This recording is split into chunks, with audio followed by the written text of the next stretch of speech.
सुबह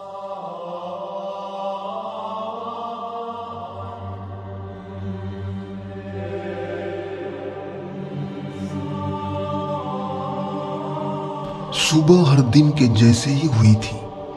फर्क सिर्फ इतना था कि रोजमर्रा की अजान और मंदिरों से आने वाली ध्वनि के बीच चित्त को परम शांति देने वाली बुद्ध वंदना और बुद्ध वचनों के स्वर भी वातावरण में घुलकर मन को अपनी ओर आक्रोशित कर रहे थे।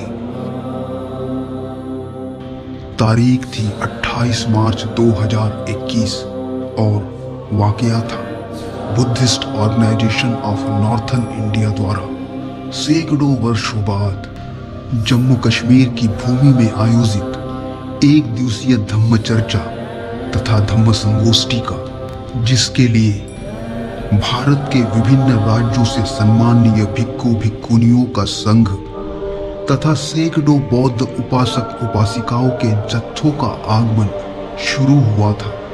और जगह थी जम्मू से 30 किलोमीटर की दूरी पर अखनूर संभाग में बसी नयन रम्य प्राचीन बौद्ध धरोहर अम्बारन।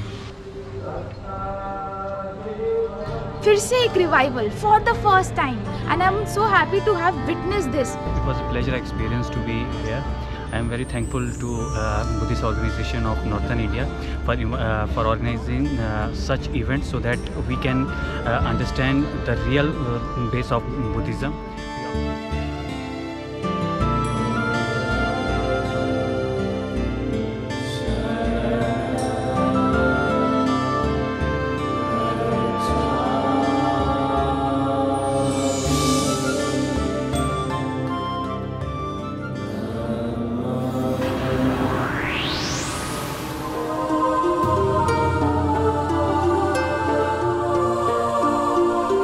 बुद्ध कबीर रविदास संस्था के कार्यकर्ता सुबह से ही दूर से आने वाले भिक्खु भिक्खुनियों के संघ तथा अभ्यासकों के स्वागत के लिए धम्म यात्रा स्थल पर एकत्रित हुए थे।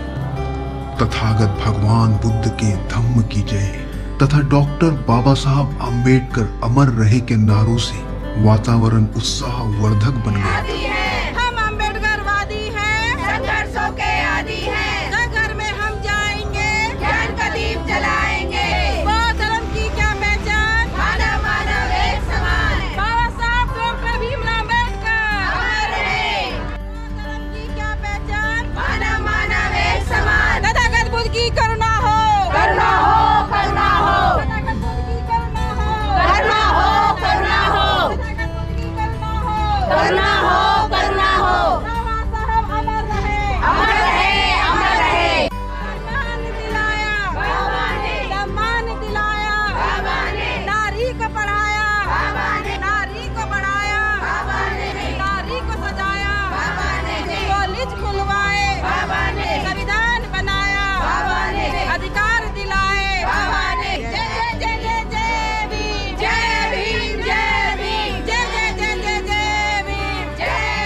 सौ साल पुरानी बौद्ध विरासत अम्बारन चिनाब नदी के दाहिने किनारे पर स्थित है, जहां से उत्खनन में मिले हैं बौद्ध विहार के पुरावशेष तथा वर्गाकार स्तूप से प्राप्त हुई है एक धातु मंजूषा, जिसके भीतर थे स्वर्ण, रजत एवं ताम्र से बनी वस्तुएं, कीमती मोती, पत्थर, तांबे के सिक्के और भगवान बुद्ध की दंत अस्थि एवं राख के अवशेष।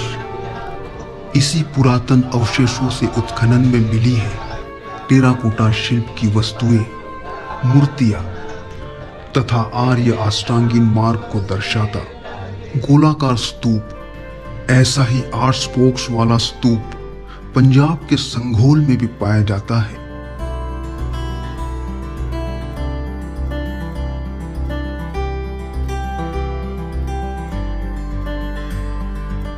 ये सारी चीजें प्रमाणित करती है कि जम्मू कश्मीर के भूभाग पर विशाल बौद्ध धम्म की छत्र छाया थी।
उपासिका लोग बैठे रहे हैं और 1 मिनट ध्यान से सुन लें। भगवान बुद्ध का जो समय रहा 563 ईसा पूर्व रहा और उस समय ये जगह 8 जनपदों में विभक्त था। तो जो भी मुख्य रूप से मगध का जो राज्य रहा, कौशल का जो राज रहा, उनके राजा ही भगवान बुद्ध के शिष्य थे, राजा बिम्बसार और प्रसेनजित, और उनसे प्रभावित होकर के आसपास के राजाओं द्वारा स्वतः अंगीकार किया बौद्ध धर्म। तत्पश्चात 563 ईसा पूर्व के बाद सम्राट अशोक का समय काल आया। उनका जो शासन काल आया 273 से 232 ईसा पूर्व सम्राट अशोक का शासन काल रहा। आज का पूरा इंडिया, काबुल, कंधार, गंचार, Afghanistan, Pakistan, Iran, Iraq, Nepal, Burma, Bhutan और कलिंग युद्ध के बाद बांग्लादेश भी सब उनके अधीनस्थ था। और अपने शासन क्षेत्रों के भूभाग पे भगवान बुद्ध का जो अस्थि धातु था, जो 8 भागों में विभक्त किया गया था, उसको 7 स्तूप को उन्होंने खुलवा दिया और उससे जो अस्थियां मिली तो उन्होंने 84,000 भागों में विभक्त करके और उन्होंने उस जगह पे स्तूप बनाने का काम किया। क्योंकि सम्राट अशोक के समय काल में मूर्ति कला नहीं था, वो स्तूप बनाए, लाट लिखे, उस पर बुद्ध का उपदेश लिखे और उसके बाद में पालकालीन राजाओं के द्वारा भी यहाँ संरक्षित किया गया है समय समय पर। तो तब से लेके अब तक जितने भी बौद्ध अनुयायी संरक्षित रहे, सभी के द्वारा कुछ न कुछ यहाँ काम किया गया है। और ये देखें 8-8-8 करके ये चारों तरफ धरती 24 और इधर का जो साइड था इधर भी वो बुद्ध विहार कंप्लीट था। ये जो बीच में देख रहे हैं वो पिलर नुमा किया गया और लोग इसकी ऊंचाई को देखेंगे तो ये कम से कम 20 के ऊपर 25 फीट तक जाएगा, क्योंकि 20 फीट तक तो इसका गोलाकार जाएगा और उसका जो ऊपर जो गुंबद होता है वो उसके ऊपर जाएगा। तो ये 3 तल्ले का कंप्लीट बुद्ध विहार था। और ये कालांतर में ये जगह जो ये बगल में देख रहे हैं, जितने भी सभ्यता पूर्व में निर्मित हुए थे वो नदी के किनारे ही निर्मित हुए थे, क्योंकि उस समय संसाधन जो था बिल्कुल नाव था और नाव जहाँ आने जाने का वही साधन था और उसी के किनारे काफ़ी सभ्यताएं विकसित हुआ था। इसीलिए मगध का जो राजधानी है राजगृह होते हुए भी उसको पाटलिपुत्रा पटना किया गया था। उस समय 2-3 चीज़ों से ये बनाया जाता था, उसकी बारीकियों को आप जान सकते हैं। जो हम लोग चावल खाते हैं उसमें जो भूसी निकलता है उसको मसाला बना करके उसमें गुड़ मिलाया जाता था। गुड़ मिला करके उसका पेस्ट तैयार कर लिया जाता था। लाल चाहिए तो लाल सुर्खी चूना मिलाया जाता था और व्हाइट सीमेंट चाहिए तो व्हाइट सुर्खी चूना मिला करके उसको जोड़ने का काम किया जाता था। जो जोड़ने का काम किया जाता था, जो ईंट होते थे वो बिल्कुल सूत में होते थे और ज़्यादा गैपिंग नहीं होता है। जैसे आजकल जो मसाला दिया जाता है देखिएगा, 1/2 इंची दिया जाता है, 1 इंची भी दिया जाता है, लेकिन पहले बिल्कुल सूत में जोड़ा जाता था कि अगर मसाला का आयु ख़त्म भी हो गया तो ईंट एक दूसरे के सहारे वो स्थित रहे। और इसीलिए हजारों हजार साल के बाद भी वो सारे ईंट आज भी ये अस्तित्व में है। उसको प्लास्टर करने के लिए नींबू यूज किया जाता था और उसके ऊपर उसी तरह से रेड चाहिए तो रेड सुर्खी चूना उस मसाला में मिला करके यूज किया जाता था, वाइट चाहिए तो वाइट सुर्खी चूना। तो ये जो देख रहे हैं कंप्लीट बुद्ध विहार है, जहाँ यहाँ बौद्ध भिक्षु रहा करते थे, ध्यान साधना किया करते थे। ये सारे जो देख रहे हैं सारे कमरे हैं और निश्चित रूप से इस क्षेत्र का जो इलाका था बौद्धमय रहा और यहाँ उपासक आते थे, धर्म प्रवचन सुनते थे और ये बहुत बड़ा एक केंद्र था इस क्षेत्र का। यहाँ के स्थानीय लोगों के पूर्वज बौद्ध धम्म के अनुयायी थे। देखिए ये जो अंबरा जो है ये आज सबूत इस बात का पूरे विश्व के अंदर है कि अखनूर जो है आज से 2200 साल पहले पूर्णतः बौद्धमय रहा है। यहाँ पर बौद्ध धर्म का इतना बड़ा प्रचार था, इतना प्रचलन था और सुखमय लोग थे। लेकिन कुछ समय के हालात बदलने के साथ साथ बौद्ध धर्म को जहाँ से नष्ट किया गया और जो बाहरले मुल्कों से लोग आए उन लोगों ने बौद्ध धर्म को नष्ट करके यहाँ पर दूसरे धर्मों का फैलाव किया। लेकिन फिर भी जो ज़मीन के अंदर दबी हुई चीज़ें थी आज सामने आ गई हैं और लोगों को पता चल रहा है। आज पूरे भारत में ही नहीं विदेशों में भी ये बात सामने आ रही है कि लोगों को ये मालूम पड़ रहा है कि अखनूर जो एरिया है ये भगवान बुद्ध का एरिया है और यहाँ पर बुद्ध धर्म को मानने वालों की यहाँ पर बहुत बड़ी तादाद किसी समय रहती थी। और यहाँ से कश्मीर तक, लेह लद्दाख तक और इस तरफ जो हमारा पाकिस्तान काबुल कंधार जो है वहाँ पर जो जाने वाले लोग हैं वो इसी रास्ते का इस्तेमाल करते थे और यहाँ पर बौद्ध भिक्षुओं से उपदेश लेते थे। और यहाँ पर जो है वो उस समय में एक बहुत ही खुशहाल जो यहाँ के लोग जम्मू कश्मीर के होते थे। तो हम फिर से आज यही प्रार्थना करते हैं भगवान बुद्ध के चरणों में कि फिर से हमारा वो स्वर्णिम इतिहास हमें वापस मिल जाए और हम लोग बिना किसी धर्म की लड़ाई के फिर से खुशहाल और पढ़े लिखे बने। 6वीं शताब्दी में यहाँ आए चीनी विद्वान हुआन सांग द्वारा लिखित ग्रंथों के पन्ने इस बात को और पुख्ता करते हैं कि अहिंसा, समता, शील तथा शिक्षा से ये भाग सुख समृद्ध था। ईसा के पहले दूसरी शताब्दी मतलब कुषाण काल से लेकर 6वीं शताब्दी के मध्य सम्राट हर्ष काल तक यह जम्मू कश्मीर का भूभाग सैकड़ों बौद्ध विहारों, स्तूपों तथा शिलाओं से अलंकृत था और बौद्ध संस्कृति, साहित्य तथा भिक्खु नागसेन जैसे विद्वानों का गढ़ था। मेरा नाम सूबेदार ओम प्रकाश है और मैं एक्स हूँ। इस टाइम मैं आर्मी में नौकरी करके आया, उधर पूरा अंधेरे में रहे हम लोग। और यहाँ जब आने के बाद 2002 में मैं पेंशन आया, उसके बाद ये नया ब्रिज बना और ब्रिज से गुजरते आते जाते जब यहाँ काम लगा था तो आस्ता आस्ता थोड़ी थोड़ी बात निकलने लगी कि यहाँ बुद्ध के निशान मिल रहे हैं और प्राचीन काल से यहाँ बुद्ध जी का स्थान था। यही से चीन, मंगोलिया, एशिया तथा बैक्टीरिया यूरोप तक बुद्ध धम्म का प्रचार हुआ था। मगर जैसे ही बुद्ध धम्म यहाँ से नष्ट किया गया तो ये भाग युद्ध तथा आक्रांताओं के हिंसा से रक्त रंजित रहने लगा, जिससे यहाँ के नागरिक विभिन्न धर्मों में विभाजित हुए, जिस कारण इस भूमि से तथा यहाँ के लोगों से उनका प्राचीन धम्म अलिप्त होता गया। और हम चाहते हैं कि यहाँ जहाँ भी ये स्थान है, भारत सरकार जहाँ बुद्ध जो धर्म है जहाँ से भी ये शुरू हुआ है, इसको जहाँ जहाँ भी स्थान मिले यहाँ अच्छा बने और सब लोग यहाँ आने के लिए उत्सुक हैं और वो जहाँ आए और सबको बराबरता समानता मिले और सबको हर चीज़ का राइट मिलता रहे। और मैं चाहता हूँ ये यहाँ जो आज बुद्ध वंदना हुई है बहुत बढ़िया हुई है और अगला कार्यक्रम भी आज का हम देखेंगे। अम्बारन के अवशेषों को देखकर निश्चित कहा जा सकता है कि अनेक पुरातन अवशेष जम्मू कश्मीर की धरती अपने गर्भ में संजोए हुए हैं, बस उन्हें खोजने की जरूरत है। I'm from JNU, like I just completed my MPhil, visited Kashmir, Jammu, and I'm trying to explore Buddhism in early Kashmir, like the advent and development of Buddhism in and around this region.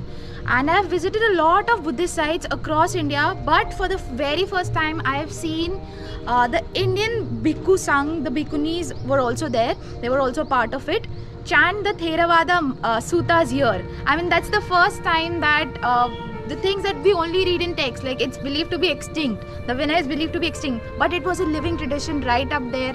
We visit these sites like these are just ruins for us, but now today it came to life with a lot of people, a lot of participation. The Bhikkhu Bhikkhuni Sangh cannot survive without the presence of the Upasak and Upasika Sangh, and it was so heartening to see that everybody there knew the Panchsheel, they knew the Triratna, and they were chanting along, and they were like all there. And ऐसा होता है ना कि 800 साल बाद, मतलब 9th century में ख़त्म हो गया होगा, फिर से एक revival for the first time, and I am so happy to have witness this, to be here. Being an academician is one thing, like I will be in a closed room with fellow academicians, but they will not share the same spirit. The people here who live, who believe themselves to be Buddhists, they share that spirit, and this is because of them this place has come to life. So as much as this place means to us, like the followers and worshippers, the people also are contributing for its revival. So it's like a correlation, and both of them are at the equal pedestal. It was a pleasure experience to be here because आज हमें क्या बोलते हैं बहुत सारी अपनी Buddhism की संस्कृति के बारे में बहुत पता चला, ताकि बहुत भिक्षुगण यहाँ पे आए हुए थे, उनसे बहुत कुछ सीखने को मिला.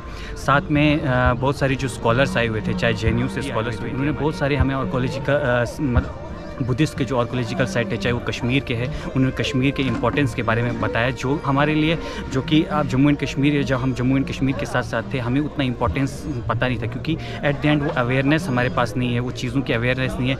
इवन अगर आप देखा जाए तो गवर्नमेंट की तरफ से उस चीज़ को उतना सीरियसली लिया गया है, जिसकी वजह से हमारे जितने जो बुद्धिस्ट जो कम्युनिटी है उनमें भी एक अवेयरनेस हो. तो ऐसे इवेंट क्या होते होकर एक हम जैसे अगर यंगस्टर्स में ये देखा जाए, उनमें भी एक इंस्पिरेशन मिलेगा, एक एस्पिरेशन जागेगी, कहते कि वो भी अपने एक रिलीजियस जो भी बुद्धिज़्म है उसके बारे में पढ़े, उसके बारे में जांचे और क्या बोलते हैं रिसर्च करे, ताकि वो भी सोसाइटी में या जो भी क्या बोलते कल को उसको कंट्रीब्यूट कर सके.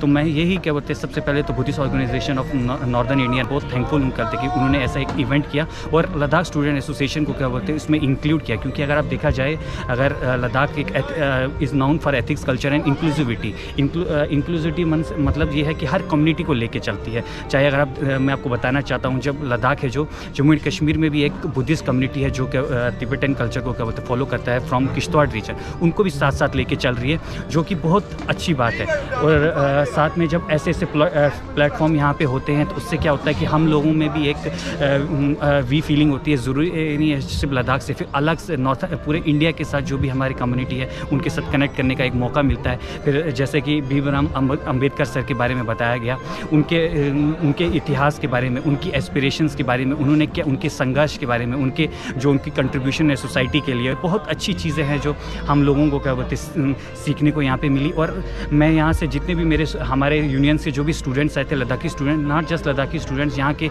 लोकल्स, चाहे वो ओल्ड एज हो चाहे कोई भी है, मुझे लगता है इस सब के लिए एक इंस्पायरिंग था और मुझे लगता है वो कल को इस चीज़ के लिए वो कंट्रीब्यूट अच्छी तरीके से. सैकड़ों वर्षों बाद यहाँ बुद्ध विहार की स्थापना हुई है और अनेक लोग फिर से अपने पूर्वजों के मार्ग पर चलकर बुद्ध, धम्म, संघ के शरण में आने को आतुर है.